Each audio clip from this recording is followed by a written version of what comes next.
కాంగ్రెస్ ప్రభుత్వం చేపట్టిన సంక్షేమ పథకాలు అర్హులకి చెందే విధంగా చర్యలు తీసుకోవాలని మద్దూరు మండల మాజీ ఎంపీపీ బద్దిపడక కృష్ణారెడ్డి డిమాండ్ చేశారు.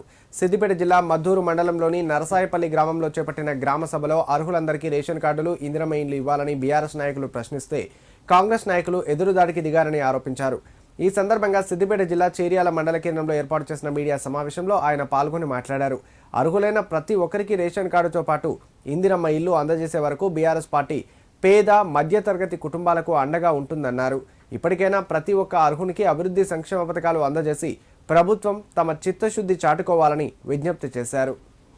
ప్రజా పాలనలో భాగంగా నర్సాయపల్లిలో గ్రామ సభ నిర్వహించడం జరిగింది. మేము కూడా మా గ్రామస్తులం అంతా పెద్ద ఎత్తున పాల్గొనడం జరిగింది. నేను కూడా మా పార్టీ కార్యకర్తలు కానీ గ్రామస్తులందరూ కూడా కూర్చుండబెట్టి కూడా మొదలే వాళ్ళకు ఒక చెప్పడం జరిగింది, సూచన చెప్పడం జరిగింది.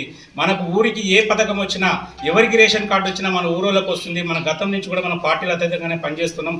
ఆ ఊరు వరకు మనం ఖచ్చితంగా డెవలప్మెంట్ కార్యక్రమం ఏది వచ్చినా మనం దాన్ని ఖచ్చితంగా మనం స్వీకరించాలి, ఎక్కడ వ్యతిరేకించొద్దని చెప్పినాం.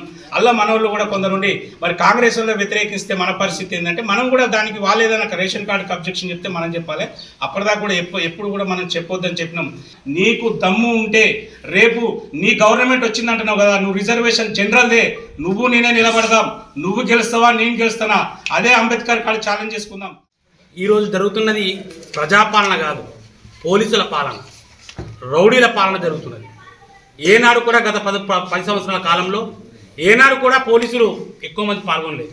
కానీ ఈనాడు జరుగుతున్న ప్రజాపాలనలో ప్రజలు తక్కువ, పోలీసులు అనేది ఎక్కువ ఉన్నటువంటి తరుణం. ఎక్కువ ప్రజలు ఏమన్నా అడుగుదామంటే అడగకుండా పోలీసులు నూకేసుకుపోవడం జరుగుతున్న తరుణం.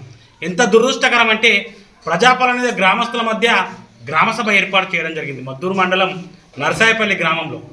ఆ రోజు అక్కడ ప్రాంతంలో ఓన్లీ నరసాయపల్లి గ్రామస్తులే పాల్గొనాలి.